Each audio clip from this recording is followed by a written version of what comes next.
Welcome to वेलाबल्स academy Islamabad. आज की हमारी वीडियो है सिविल और लीगल सिस्टम की। इसमें करना क्या है कि जितना भी इसमें इंट्रोडक्शन है, मीनिंग है, ये ऑलरेडी सेम टू सेम वैसा ही है। जैसे कि आपको टॉप पे जो लिंक दिखाया जा रहा है, ये है रोमन लॉ की वीडियो, यानी कि रोमन लीगल सिस्टम की वीडियो।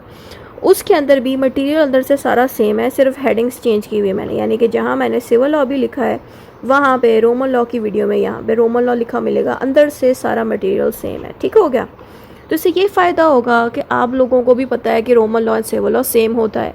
रोमन्स ने ही सिविल लॉ को ईजाद किया और उसी तरह से ही मैंने भी इनकी हेडिंग्स चेंज करके अंदर का मटेरियल सेम रखा। ठीक है, अब हम स्टार्ट करने लगे हैं सिविल लॉ को। बिस्मिल्लाहिर्रहमानिर्रहीम। Introduction. Roman law is one of the most important legal system in the history. It began in ancient Rome and developed gradually. खैर यहाँ मैंने रोमन लॉ लिखा है, अब यहाँ सिविल लॉ भी लिख सकते हैं, रोमन भी लिखा रहा है तो कोई फ़र्क नहीं पड़ेगा, क्योंकि ज़ाहिर है सिविल लॉ ने ही, जितना भी सिविल लॉ है ये अलग से नहीं ईजाद हुआ, रोमन्स ने ही इसको ईजाद किया था। रोमन वो वाहिद इंसान थे जिन्होंने इसको ईजाद किया, इसलिए अब उनका नेम लिख भी सकते हैं कि जो रोमन्स हैं उन्होंने ही रोमन लॉ को बनाया। और ये रोमन लॉ काफ़ी पुराना है, इसी को ही हम सिविल लॉ कहते हैं। और ये रोमन लॉ कैसे बना था कि कस्टम्स थे, वहाँ के जो रवायात थे, रहन सहन का तरीका था, उसको कस्टम कहते हैं। जो उनका ट्रेडिशन होता है उसको कस्टम कहते हैं। उसी कस्टम से बाद में रिटन लॉज बने और बाद में फिर एक कंप्लीट लीगल सिस्टम बन गया सिविल लॉ लीगल सिस्टम के नेम से, या रोमन लॉ लीगल सिस्टम के नेम से। फिर हमने बताना है इसमें से सबसे जो कंप्लीट वर्क है हुआ है कर्पस जूरिस सिविलिस का, और इसी किताब से जो इतने सालों पहले बनाई थी, इसी किताब से आज भी मॉडर्न लॉज बनाए जाते हैं। फिर हमारे पास आ जाता है मीनिंग ऑफ सिविल लॉ। आपने बताना है जो सिविल लॉ है, यानी कि जो रोमन लॉ है, उसने क्या किया कि बहुत से प्राइवेट एंड पब्लिक लॉज बना के दिया। वो कौन से लॉज से? जैसे कि प्रॉपर्टी के मामलात, कॉन्ट्रैक्ट के मामलात, फैमिली रिलेशंस, इनहेरिटेंस, ये तमाम लॉज इन्हीं रोमन्स लोगों ने बना के दिए थे और बाद में फिर ये सिविल लॉ का हिस्सा भी बन गया अलग से। यानी कि civil law of course Romans ने ही बनाया था, बाद में इसको अलग से ना सिविल लॉ का जब नाम दिया तो सारे रोम वाले लॉज ही उठा के सिविल लॉ में डाल दिए थे। अच्छा, फिर डेफिनेशन ऑफ रोमन लॉ में हमने लिखना है रोमन लॉ की जगह आप सिविल लॉ यूज़ कर सकते हैं। ठीक है, जो सिविल लॉ है ना, उसने क्या किया कि तमाम रिटन लॉज, कस्टम्स हैं, कोर्ट के डिसीजंस हैं, और जितने भी वकील हैं उनकी अगर कोई किताबें हैं, इन सारों चीज़ों को ना बाकायदा इकट्ठा किया गया। और रोमन लोगों ने इन तमाम चीज़ों को, यानी कि रिटन लॉज को, कस्टम्स को, इन तमाम चीज़ों को इकट्ठा किया और फिर जो है सिविल लॉ की बुनियाद इन्होंने रखी, इन सबको इकट्ठा करके लॉ बना दिया एक। फिर आता है हिस्टोरिकल बैकग्राउंड। आपने बताना है कि जो सिविल लॉ है, जो कि रोमन लॉ भी है, वो ओरिजिनेट कहाँ से किया? रोम से। और बाद में फिर जो रोमन एम्पायर था, यानी कि जो किंग सिस्टम था, जो बादशाह वगैरह थे रोम में, उन्होंने भी बहुत ज़्यादा इस सिविल लॉ को, यानी कि रोमन्स के बनाए हुए लॉज को फैलाया इधर उधर और मज़ीद जो है बढ़ाने की कोशिश की रोमन लॉज को। अच्छा, फिर आगे आता है laws were adopted for different people and reasons. Its structure and codified development became model for many. अच्छा, अब आपने बताना है कि जो लॉज बनाए गए थे रोम में, वो तमाम लोगों ने अडॉप्ट किए, तमाम रीजन्स के लोगों ने अडॉप्ट किया। अडॉप्ट मीन्स सब मुल्क जो उसके आसपास थे रोम के, यानी कि रोम के करीब करीब जो भी ममालिक थे, कंट्रीज़ थे, उन्होंने भी रोम के ही लॉज को यूज़ करना शुरू कर दिया अपने एरिया में। और जो रोमन के अंदर जो लोग रहते थे, यानी कि रोमन सिटीजन्स जो थे, शहरी थे, उन्होंने भी इन लॉज को यूज़ किया अपनी ज़िंदगी में। और इन्हीं रोमन लोगों ने जिस तरह से लॉ को कोडिफाई किया ना, हम भी उसी तरह अपने लॉज को कोडिफाई करते हैं आजकल भी। जैसे कि पुराने ज़माने में कोडिफिकेशन हुई, वैसे ही हम आज भी कोडिफाई करते हैं। आप लोग सोच रहे होंगे कोडिफाई का क्या मतलब है? कोडिफाई का मतलब होता है लॉज को एक जगह पे आके अरेंज करके जो है सेट कर देना। मिसाल के तौर पे बहुत सारे लॉज थे अगर रोम में, उनको एक जगह पे अगर जमा किया जाएगा तो जो बिज़नेस लॉ है उनको एक जगह कर दिया, फैमिली के लॉज को एक जगह में बना दिया। फिर उन लॉज को, जो फैमिली लॉज से जितने, उनके साथ इस तरह लिखा गया सेक्शन 1 में फैमिली लॉ के बारे में ये लिखा गया, सेक्शन 2 में फैमिली लॉ के बारे में ये लिखा गया, सेक्शन 3 में फैमिली लॉ के बारे में ये लिखा गया। ये जब कुछ सेक्शन और आर्टिकल्स लिखते हैं, इसी को हम कहते हैं कोडिफिकेशन। के लॉज को एक जगह पे तरतीब में लिखा जाए बाद में, और लॉज को निशानी देने के लिए कोई ना कोई सेक्शन या आर्टिकल लगाया जाए, इस पूरे कॉन्सेप्ट को हम कोडिफिकेशन कहते हैं। तो ये रोमन्स लोगों ने उस ज़माने में किया था और उसी कोडिफिकेशन के मेथड को हम आज भी यूज़ करते हैं। फिर हमने डेवलपमेंट ऑफ द सिविल और लीगल सिस्टम की हेडिंग देनी है। अंदर से सेम टू सेम वही सब है जो हमने रोमन लॉ के अंदर पढ़ा था। ठीक है, आपने बताना है कि अर्ली पीरियड में जब कस्टमरी लॉ के बारे में बताया जा रहा है कि customary law basically tradition and custom से बनता है। ये मोस्टली अनरिटन फॉर्म में होता है। वहाँ के जो रोमन लोगों के अंदर जो प्रीस्ट होते हैं ना, जो उनके पादरी, उनको बहुत ज़्यादा काबिल और बड़ा माना जाता, तो उन्हीं के पास ही ये इख्तियार होता था कि कस्टमरी लॉ सारे वही कंट्रोल करते थे, उनके पादरी प्रीस्ट ही। और उसके अलावा ये जो कस्टमरी लॉ है आम रोमन सिटीजन्स पे भी अप्लाई किया जाता था, और ये कस्टमरी लॉ काफ़ी स्ट्रिक्ट होते थे और क्लियरली मेंशन नहीं होते थे लोगों को, जिसकी वजह से लोगों में एक लड़ाई फैलना शुरू होगी, एक कह लेंगे एक नफ़रत फैलना शुरू होगी आम सिटीजन्स के बीच, कि उन्होंने कहना शुरू कर दिया कि सारे लॉस जो हैं कस्टमरी वाले वो तो पादरी हम पे लगा रहे हैं, हमें तो आप दिखाते ही नहीं लॉस कैसे हैं। और लॉ का आमतौर पर असर सिर्फ अमीरों के पास ही होता था, जो गरीब लोग थे वो देख ही नहीं पाते थे लॉस कैसे हैं। फिर हुआ क्या कि एक नई सदी स्टार्ट हुई 451 से लेके 450 BC में। उसमें रोमन लोगों ने सोचा कि क्यों ना 12 टेबल बनाए जाए। जो वहाँ के अमीर लोग थे, जो गवर्नमेंट सिस्टम था, उन्होंने क्या किया कि इस पैट्रिशियंस एंड प्लेबियंस के बीच जो लड़ाई थी उसको रुकवाने के लिए 12 टेबल बनवाया। अब आप सोच रहे होंगे कि ये दो क्या हैं। पैट्रिशियंस होते हैं रोमन्स लोगों के अमीर लोग, प्लेबियंस होते हैं रोमन्स लोगों के पुअर पीपल। ठीक है, अगर आपको ये नाम याद करना मुश्किल लग रहा है कोई बात नहीं, आप rich people and poor people भी लिख सकते हैं कि जो रिच पीपल और पुअर पीपल के बीच जो गरीब और अमीर की लड़ाई लगी हुई थी इस बात से कि लॉ गरीबों को नहीं दिखाया जा रहा, इस मसले को ख़त्म कराने के लिए 12 टेबल बनाया गया ताकि इनकी लड़ाई ख़त्म हो जाए और गरीबों को भी वो लॉ आराम से देखने के लिए मिल जाए। ठीक है, कैसे मिले कि जितने भी लॉज थे उनको लिख दिया गया एक 12 ब्रॉन्ज टैबलेट पे। ब्रॉन्ज टैबलेट मीन्स कि जो लोहेदार जो तांबेदार चीज़ थी ना बड़े साइज़ की, उस पर बाकायदा लॉ को लिखा गया था उस ज़माने में, और उन लॉ को लिख के बिल्कुल पब्लिक एरिया में जाके इन तमाम 12 तख्तियों को रखा गया ताकि आम पब्लिक जो गरीब लोग हैं वो उन लॉज को देख सकें। तो ये सारा इसमें था, ताकि ये चीज़ इसलिए की गई थी ताकि फेयरनेस एंड इक्वालिटी हो, बराबरी हो। अच्छा, अब 12 टेबल को मैंने क्या किया कि 12 टेबलों को मैंने इस तरह से एक्सप्लेन कर दिया। पहला टेबल कहता है कि कोर्ट में आप केस कैसे लेके जा सकते हो। ठीक है, ये पॉइंट हमें पहला टेबल बता रहा है। दूसरा टेबल कहता है कि जो जजेस हैं उनको कैसे वर्क करना चाहिए, कोर्ट के केसेस कैसे संभालने चाहिए, किसी से रिश्वत नहीं लेनी चाहिए जज को। इस तरह की चीज़ें आपको 12 टेबल के सेकंड पॉइंट में मिलेंगी। थर्ड चीज़ आ जाती है थर्ड टेबल। थर्ड कहता है डेप्ट एंड बोरोइंग के बारे में, कि अगर आपने किसी से पैसे लिए तो आप उसके जल्दी जल्दी पैसे वापस करो। और जो फोर्थ टेबल है वो राइट्स ऑफ फादर्स के बारे में बता रहा है कि जो फादर है उसके पास पूरा इख्तियार है अपनी फैमिली का। और ये जो फोर्थ टेबल है हमें ये भी बताता है कि जो फादर है अपने ही बेटे को बेच सकता है, अपने सन को। ठीक है, ज़ाहिर उस ज़माने में ग़ुलाम आज़ादी से ख़रीदे बेचे जाते थे, तो ये वो ज़माना था ना, इसलिए यहाँ पे ये बात लिखी मिलेगी आपको। उसके अलावा जो फिफ्थ वाला टेबल है वो इनहेरिटेंस एंड गार्डियनशिप के बारे में बता रहा है कि प्रॉपर्टी किसको इनहेरिट होगी, किसको मिलेगी विरासत में। प्रॉपर्टी एंड पोजेशन के बारे में बताया गया कि ज़मीनें जायदादें बेचना। उस ज़माने में बाकायदा ग़ुलाम भी बिका करते थे, तो इसमें बाकायदा ग़ुलामों को ख़रीदा बेचा भी जाता था, प्रॉपर्टी भी खरीदी बेची जाती थी।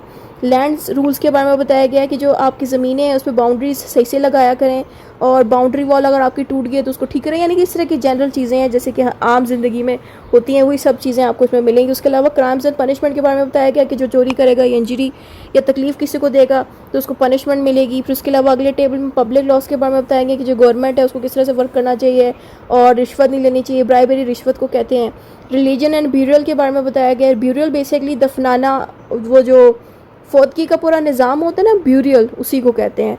तो जो फ्यूनरल सिस्टम है, ब्यूरियल और फ्यूनरल सिस्टम सेम ही है। इसमें क्या होता है कि जब कोई बंदा फौत हो जाए और फौतगी का सिस्टम कैसे मनाया जाएगा रोम में, ये सारा आपको इसके 10वें टेबल में मिलेगा। फिर आता है 11वां टेबल। 11वां टेबल शादी के बारे में बता रहा है कि जो अमीर और गरीब लोग हैं वो एक दूसरे से शादी नहीं कर सकते, ये इसके 11वें टेबल में बात मौजूद थी। फिर जो आखिरी टेबल था वो हमें प्रॉपर्टी एंड स्लेव्स के बारे में बताता है कि जो प्रॉपर्टी है उसको बाकायदा प्रोटेक्शन मिलनी चाहिए, और जो स्लेव्स हैं उन पे इंसान का पूरा कंट्रोल हो। तो इस तरह की चीज़ें आपको आखिरी वाले टेबल में मिलेंगी।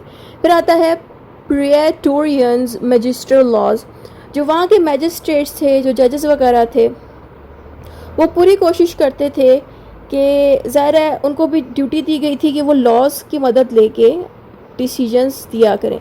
ज़ाहिर है जब जजेस डिसीजन देते थे तो जजेस डिसीजन देते वक्त कस्टम्स भी यूज़ करते थे, अपनी अकल भी यूज़ करते थे। तो उस केस को जब सॉल्व किया जाता था तो उस केस के डिसीजन को सेव कर लिया जाता था। फिर उसी डिसीजन को बाद में फ्यूचर जजेस भी यूज़ करते थे, वकील भी।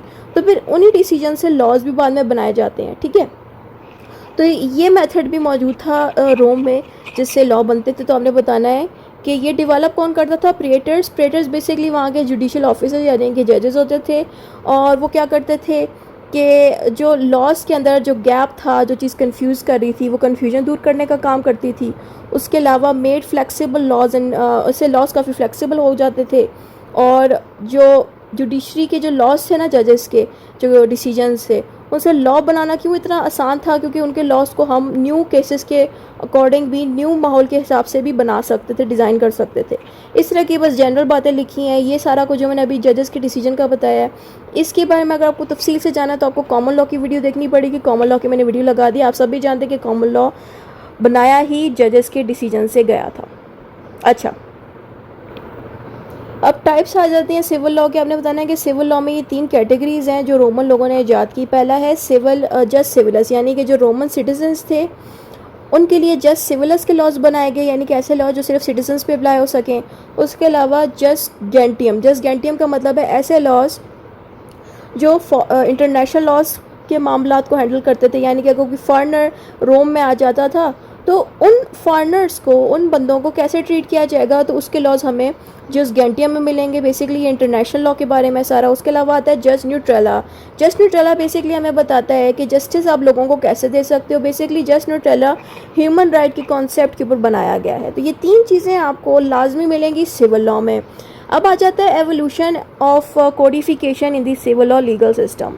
अब आप लोग देख रहे होंगे कि जो हमारा पिछला था रोमन लीगल सिस्टम जो था, उसमें आपको कोडिफिकेशन के ऊपर मैंने ज़्यादा जोर नहीं दिया, पर जो सिविल लॉ है उसमें मैं कोडिफिकेशन की तरफ ज़्यादा जोर इसलिए भी दे रही हूँ कि चीज़ सारी अंदर से सेम ही है जो आपने रो में पढ़नी है, लेकिन कोशिश करना है कि कोडिफिकेशन का आपने ज़्यादा इसमें जिक्र करना है। जैसे कि हर चीज़ के साथ कोडिफिकेशन इन दी कर्पस जुरिस सिविलिस इस तरह करके लिख दें, क्योंकि कोडिफिकेशन के ऊपर ज़्यादा सवाल आते हैं सिविल लॉ के ऊपर कि what is the codification process in the civil law, तो इस तरह से घुमा के वो ना सवाल देते हैं। तो सबसे पहले आपने कोडिफिकेशन के बारे में बताना है कि एवोल्यूशन कैसे हुई थी कोडिफिकेशन की सिविल लॉ के अंदर, कि कोडिफिकेशन का प्रोसेस कैसे ईजाद हुआ। आपने सबसे पहले रिपब्लिकन एंड इम्पेरियल पीरियड का जिक्र करना है।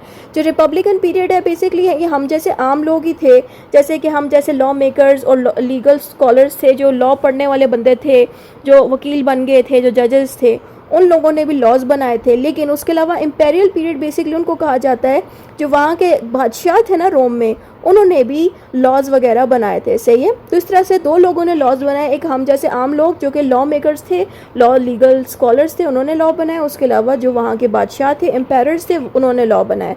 तो इस तरह से भी हल्की फुल्की कोडिफिकेशन हुई। फिर आपने बताना है कि जो रोमन ज्यूरिस्ट थे उन्होंने हमारे लिए लॉ बना के क्या क्या आसानी पेश की। तो यहाँ पे 3 बंदे हैं जिनके मैंने नाम लिए हैं। ये बड़े मशहूर बंदे थे जिन्होंने रोम में बाकायदा इन लॉज को हमारे लिए एक्सप्लेन किया। इन्होंने क्या काम किया कि लॉ को इंटरप्रिटेट करने का काम किया और एक्सप्लेन करने का काम किया। एक्सप्लेन का मतलब होता है लास्ट एक्सप्लेन करना, समझाना। इंटरप्रिटेट का मतलब होता है लॉ को ईजी करके देना। ठीक है। तो ये दोनों काम इन बंदों ने हमारे लिए करके दी। उसके अलावा मज़ीद इन्होंने हमारे लिए किताबें लिख के दी लॉ से रिलेटेड, ताकि हमें समझने में आसानी हो।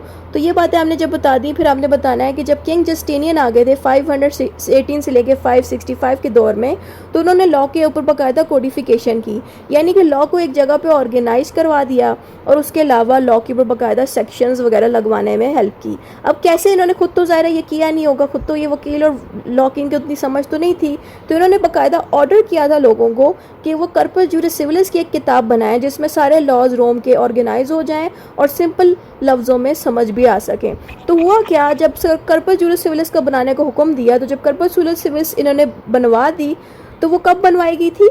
529 से लेके 534 AD में। कुछ लोग साल नहीं याद रख पाते, तो अगर आपसे साल नहीं याद आता तो बेशक आप स्किप कर दें, आप डायरेक्ट कर्पस जुरिस सिविलिस की हेडिंग दे दें। फिर आप बताएं कर्पस जुरिस सिविलिस का मतलब होता है body of the civil law की। इसमें सारे सिविल लॉज आपको मिलेंगे। अब इसी कर्पस जुरिस सिविलिस के 4 हिस्से हैं, जैसे कि कोडेक्स में बेसिकली जो इम्पेरियल लॉज है, इम्पेरियल लॉज अभी मैंने ऊपर थोड़ी देर पहले पढ़ाया कि ये किंग्स के बनाए हुए, यानी कि एम्पायरर्स के बनाए हुए लॉज होते हैं। तो जितने भी किंग्स ने लॉज बनाए थे वो सारे कोडेक्स के हिस्से में डालेंगे इस किताब के।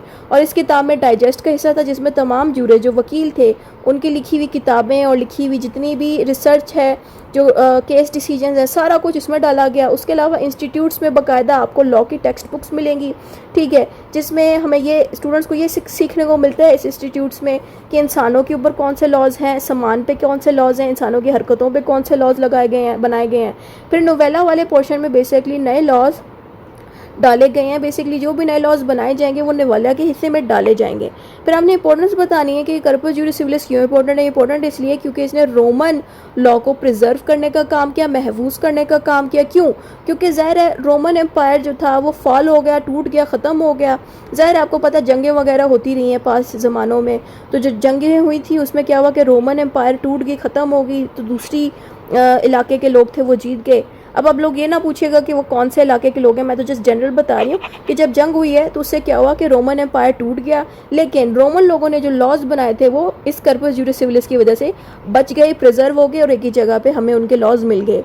और इसी कर्पस जुरिस सिविलिस ने फ्यूचर के भी सिविल लॉ को ईजाद करने में बड़ी मदद की, और इन्हीं सिविल लॉज को हम यूनिवर्सिटीज़ में भी पढ़ते हैं, और इन्हीं सिविल लॉज ने यूरोपियन लॉज और कैनन लॉज को भी बड़ा मुतासर किया। यानी कि यूरोप में रहने वाले लोग और जो चर्चेज़ को चलाने वाले जो लॉज हैं, इन सब को रोमन लॉ ने बड़ा मुतासर किया। यानी कि रोमन्स लोगों के बनाए हुए लॉ से यूरोपियन एंड चर्चेज़ वाले लोगों ने बड़ी हेल्प ली। अब हमने करेक्टरिस्टिक्स यानी कि फ़ीचर्स बता देने हैं सिविल लॉ के। अब सिविल लॉ के भी जितने भी फीचर्स हैं मैंने यहाँ पे लिख दिए हैं।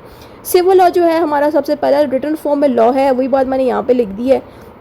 उसके अलावा ज़ाहिर है इसने ओरल लॉज को रिप्लेस करके रिटन फॉर्म में सारी चीज़ें कर दी, जिससे जो कन्फ्यूजन थी वो ख़त्म करा दी। उसके अलावा इसने लोगों को कहा कि लॉ की नज़र में सारे बराबर हैं। इसने ये भी सिखाया हमें सिविल लॉ ने कि जो लॉज हैं वो पब्लिकली लोगों को दिखाओ, ताकि उनको ये ना बहाना मिले लोगों को कि हमें तो पता ही नहीं था लॉ का।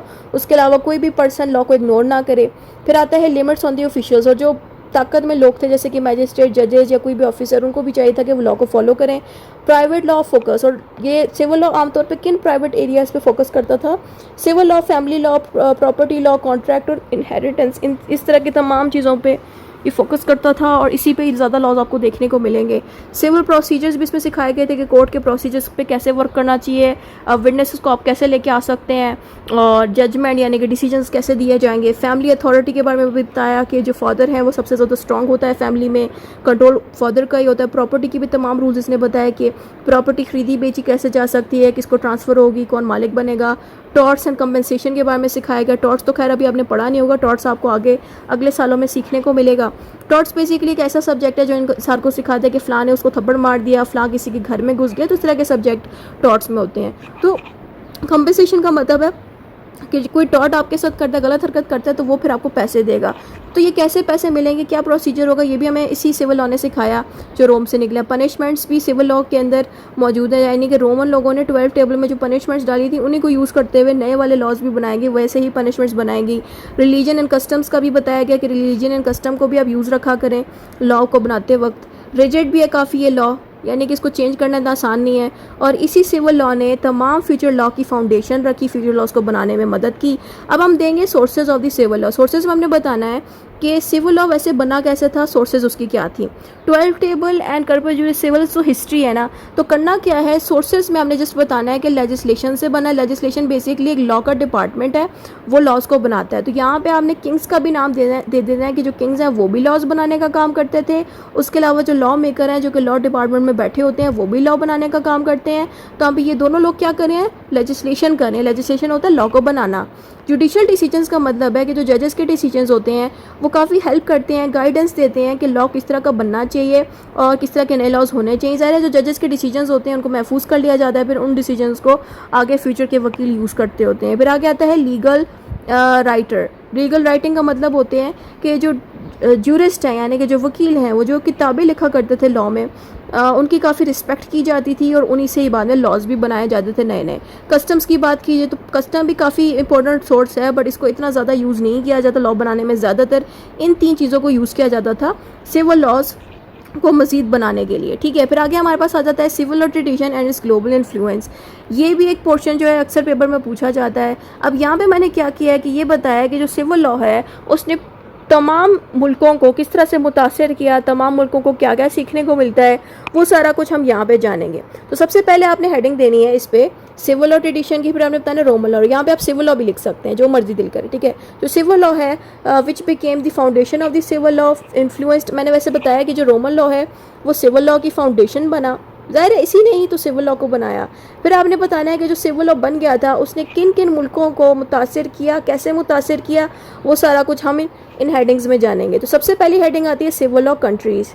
फिर आपने क्या करना है, बताना है कि जो सिविल लॉ है उसने फ़्रांस, जर्मनी, इटली और बहुत से कंट्रीज़ को मुतासिर किया। जैसे कि फ़्रांस एंड जर्मनी को अगर देख लें तो जो नेपोलियनिक कोड है वो फ़्रांस के लोगों ने बनाया। ये जो कोड है इसमें सारे लॉज जो हैं सिविल वाले डाले गए जो कि रोमन से लिए थे। फिर अगर हम बात करें जर्मैनिक कोड की, तो जर्मन लोगों ने ये लॉ बनाया। बेसिकली ये कोड का मतलब होता है सिविल लॉ को एक किताब में लिखा गया, ठीक है। तो इसके साथ जर्मैनिक का नाम इसलिए लिखा गया क्योंकि जर्मन्स लोगों ने सिविल लॉज ये लिखे थे इसमें। अब आप सोच रहे हो कि कैसे लेके जा रहे हैं, इन्होंने भी वही सिविल लॉ यूज़ किया जो कि रोमन लोगों ने लिखा था, ठीक है। तो इस तरह से जो रोमन लोगों ने लॉ बनाए थे ना, उससे फ्रांस और जर्मनी और इटली जैसे मुल्कों ने मुतासर होकर अपने लिए भी वैसे ही लॉज बना लिए अपने नामों से। कॉमन लॉ की अगर हम बात करें तो जो कॉमन लॉ है उसमें भी काफ़ी सारी चीज़ें सिविल लॉ जैसी मिल जाती हैं। जैसे कि जो इंग्लैंड है और जो यूएसए है वो भी बड़ा मुतासर हुआ था रोमन लोगों के आइडिए से, क्योंकि रोमन लोगों ने फेयरनेस, कॉन्ट्रैक्ट्स, लीगल रीजंस, इन तमाम चीज़ों पे लॉज बनाए थे। और ज़ाहिर है वही सारे लॉज कॉमन लॉ में यूज़ किए गए। कॉमन लॉ बनाया ही ज़ाहिर है इंग्लैंड के लोगों ने था, तो जो कॉमन लॉ में चीज़ें हैं वो भी काफ़ी सारी आपको सिविल लॉ जैसी मिल जाएंगी। आप ये ना समझिएगा कि कॉमन लॉ 100% सिविल लॉ जैसा, ज़ाहिर है उसमें अपनी चीज़ें हैं वो थोड़ा डिफरेंट भी है, लेकिन उसमें भी काफ़ी सारी चीज़ें ऐसी हैं जो कि रोमन से ली गई हैं, यानी कि सिविल लॉ से ली गई हैं। फिर आते हैं हम कैनन लॉज पे। कैनन लॉज बेसिकली चर्च के लॉज होते हैं जो कि नॉर्मली आपको यूके, यूएसए इन कंट्रीज़ में मिलेंगे, क्योंकि ज़ाहिर है ये क्रिश्चियंस लोगों का ही लॉ है। तो जो क्रिश्चियंस लोगों का लॉ है उसको हम कैनन लॉज कहते हैं। ये भी रोमन्स लोगों ने बनाया था और इन्हीं से ही मुतासिर होके कैथोलिक चर्च और क्रिश्चियंस लोगों ने जो डिफरेंट इलाकों में रहते थे जैसे कि यूके, इंग्लैंड, यूएसए, उन्होंने भी अपने कैनन लॉज भी रोमन वाले ही बना दिए थे। फ्यूडल लॉज, बेसिकली फ्यूडल हम अमीर लोगों को कहते हैं जो बिजनेस ओनर्स होते हैं, तो उनकी प्रॉपर्टीज़, ड्यूटीज़, ऑब्लिगेशंस उस ज़माने में मेडिवल यूरोप के अंदर, मेडिवल यूरोप बेसिकली यूरोप है यूके की साइड, सही है। तो मेडिवल कहते हैं पुराना यूरोप, सही है। जो यूके का जो पुराना कंट्री था उस जगह पे ज़्यादातर रोम के ही लॉज यूज़ किए जाते थे। जैसे कि रोम में भी जो अमीर लोग थे उन पर जो लॉज लगते थे वही same to same feudal laws के लिए भी बना दिए गए, यानी कि जो फ्यूडल लॉज बनाए थे उसमें भी ज़्यादातर रोम वाले वो लॉज मौजूद थे जो अमीर लोगों के लिए बनाए गए थे, और वही सेम लॉज जो है यूके के अंदर भी यूज़ होना शुरू हो गए, ठीक है। ये बात यहाँ लिखी है। फिर आता है trade and maritime laws. Trade basically पैसों के लॉज के ऊपर है कि आप बिजनेस कोई करते हो उसको ट्रेडिंग कहते हैं, राइट। तो जो ट्रेडिंग के लॉज थे वो रोमन के अंदर ऑलरेडी मौजूद थे, तो उन्होंने बनाए हुए थे, वो भी वहाँ से उठाए गए और ट्रेड लॉज बनाए गए। फिर मैरीटाइम लॉज वो लॉज होते हैं जो शिपिंग पे, यानी कि जो बड़ी बड़े जो जहाज़ नहीं होते जो समंदर पे चल रहे होते हैं बड़े साइज़ के, जिसमें तेल जा रहा होता है, जिसमें बहुत कुछ होता है, तो उसके भी लॉज इन्होंने ही बनाए थे रोमन लोगों ने। तो वही लॉज फिर बाद में यूज़ किए पूरी दुनिया ने। फिर आता है जर्मैनिक कोड। जर्मैनिक कोड सबको समझ लग गई होगी कि जो जर्मन के लोग थे ना, जर्मनी लोग वाले लोग, उन्होंने सिविल लॉ से बहुत सारे लॉज बोरो किए, यानी कि रोमन लॉ जिसको हम सिविल लॉ कह रहे हैं, जो रोमन लॉ है ना, सिविल लॉ भी यही होता है, उधर से बोरो करके जर्मन लोगों ने अपने लॉज बनाए जैसे कि प्रॉपर्टी क्राइम और कोर्ट्स से रिलेटेड। उसके अलावा इंटरनेशनल लॉ तमाम जो है जज गैंटियम से लिया गया। जज गैंटियम मैंने ऊपर ही बताया था कि ये इंटरनेशनल लॉ ही है जो फॉरेनर्स को डील करता है। जो मतलब अब हमारे पाकिस्तान में अगर कोई अंग्रेज़ आ रहा है तो वो अंग्रेज़ फॉरेनर हुआ, कोई भी बंदा जो हमारे पाकिस्तानी नहीं है किसी और मुल्क का है तो उसको हम फॉरेनर कहते हैं, राइट। तो इसी तरह से जितने भी फॉरेनर्स के राइट हैं वो आपको जज गैंटियम में मिलेंगे, यानी कि ये इंटरनेशनल लॉ को डील करता है। तो इस तरह के तमाम लॉज जज गैंटियम से लेके दूसरे ममालिक ने अपने इंटरनेशनल लॉज बनाए। फिर आपने हेडिंग देनी है लीगल एजुकेशन की, और यही जो रोमन लॉ की पढ़ाई है वो पाकिस्तान की यूनिवर्सिटी के साथ साथ डिफरेंट यूनिवर्सिटीज़ में भी पढ़ाया जाता है। जैसे कि यूरोप की अगर आप कंट्री देख लो वहाँ पे भी आपको कर्पस जूरिस सिविलिस सीखने को मिलेगा। पाकिस्तान को भी आप देख लो कि अभी भी आप पाकिस्तानी यूनिवर्सिटी में पढ़े हो, पंजाब यूनिवर्सिटी में, और यहाँ पे भी आपको कर्पस जूरिस सिविलिस उसी तरह पढ़ाया जा रहा है जैसे कि रोमन्स लोगों ने ईजाद किया। तो इसीलिए इनकी जो तालीम है आपको तमाम यूनिवर्सिटीज़ में मिलेगी, चाहे आप यूरोप में रहते हो या जिस भी इलाके में रह रहे हो। लीगल टर्म्स की अगर हम बात करें जैसे कि कर्पस जूरिस, बोना फाइड, इस तरह के डिफरेंट टर्म्स हैं, वो भी जो हम आजकल यूज़ करते हैं अपने लॉ में, बहुत से मैग्ज़म्स हम यूज़ करते हैं। अभी तो खैर आप लोग मैग्ज़म और इस चीज़ तक अभी पहुँचे नहीं हो, जब आप आगे निकलोगे नेक्स्ट ईयर इंशाल्लाह जाओगे लॉ में पहुँचोगे तो आपको डिफरेंट इस तरह के टर्म्स देखने को मिलेंगे। तो ये सारे टर्म्स भी रोमन लोगों से मिले हैं, उन्होंने ही बनाए थे इनको। अच्छा, अब हम आ जाते हैं civil law in public and private matters. आपने बताना है कि जो सिविल लॉ है वो पब्लिक के तमाम मामला डील करता है, जैसे कि गवर्नमेंट के मैटर्स, टैक्स लेना, स्टेट के क्राइम हो गया तो उसके भी मामला यही हैंडल करता था, और प्राइवेट लॉज भी यही हैंडल करता है जैसे कि कॉन्ट्रैक्ट, प्रॉपर्टी, फैमिली इश्यूज़ भी सारे रोमन लोगों ने पहले के बनाए हुए थे, तो वहीं से जो है हम लोग भी अपने सिविल लॉज बनाते हैं। तो इस तरह की चीज़ें यहाँ पे लिखी, जनरल बात लिखी, कंक्लूजन जो भी आपने ऊपर पढ़ा है वही शॉर्ट करके आपको कंक्लूजन में लिख देना। इतना ही था इस वीडियो में। खुदा हाफिज़।